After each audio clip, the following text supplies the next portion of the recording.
I want to say what I believe to be true as clearly and carefully as I possibly can, and I want to see what happens as a consequence. And what people don't understand about that, in some sense, is your happiness.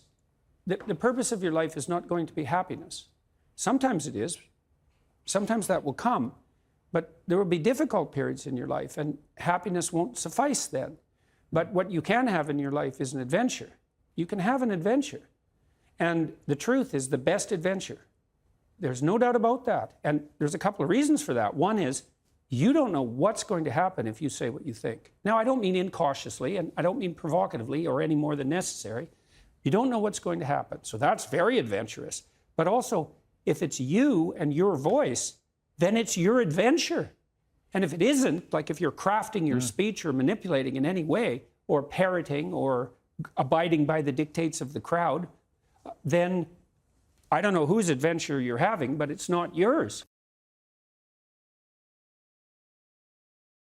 Well, kindness is tricky, you know, because one of the things you deal with very commonly if you're a clinical psychologist, apart from depression and anxiety, is, well, behavior therapists offer assertiveness training. And now, the people who need assertiveness training are often people who are too agreeable, compassionate, polite by temperament.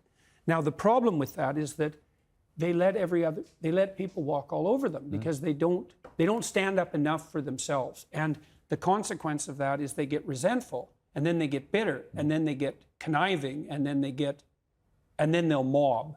And so, because they'll do anything for everyone else, but they push themselves beyond their limits, and then they won't even recognize the limits because they feel, well, if I'm not doing everything for you, then I'm not a good person. It's like, no, a good person does a little for you.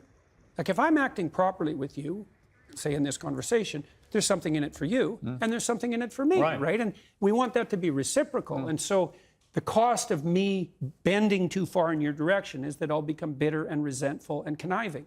And resentment is an unbelievably toxic state of being. If you could envision a path forward out of your misery, let's say, to somewhere better, what would that look like? And it's not a question people ask themselves with enough depth. And then, having developed that vision, what are the strategies that might be put in place to make that more likely? And again, not in a manipulative way, but if you had to conduct yourself in the proper manner to bring about this desirable end, or at least to move towards it, how would you organize your behavior?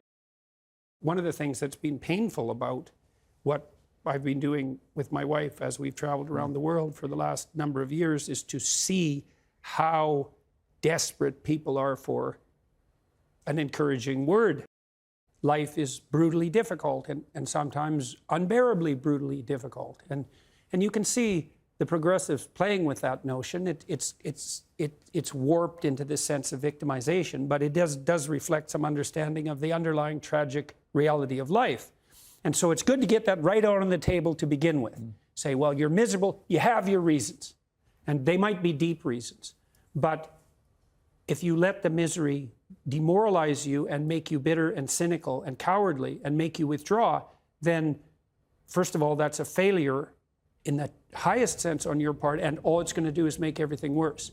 And then you might think, well, what do you have to respond to that? How do you respond to that catastrophe and challenge? And the answer is, and this is what Rocky is telling his son in no uncertain terms, is like, terrible as things are, there's a lot more to you than you can possibly imagine. And that if you face those things forthrightly and with some faith and courage, then you can have the adventure of your life and prevail even over catastrophe.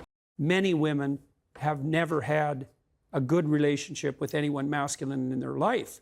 And so the notion that they would need to establish a trusting relationship with a man, especially if he's also in something approximating a superordinate position, which is what they might like to find him maximally attractive, also implies that they're in some sense going to be under his sway. And if there's no trust there, well, that's absolutely terrifying. And I have some sympathy for that, because there are no shortage of women out there who've never had a positive relationship with anyone masculine.